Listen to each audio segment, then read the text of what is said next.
In this video, I'll show you how to log in to Revolut account. Tap on the Revolut app icon on your device to open it.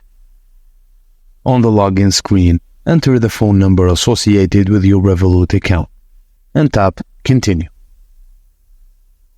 You'll receive a verification code via SMS. Enter this code in the app to proceed, and if prompted, follow any additional steps to verify your identity, such as biometric authentication or entering your password. Once verified, you'll be logged into your Revolut account and can access your dashboard and features. If you encounter issues, make sure your phone number is correct and you have a stable internet connection. If you've forgotten your login details, tap on Forgot Password to reset it. And that's it, guys. As simple as that. Thank you for watching, and please don't forget to like and subscribe for more.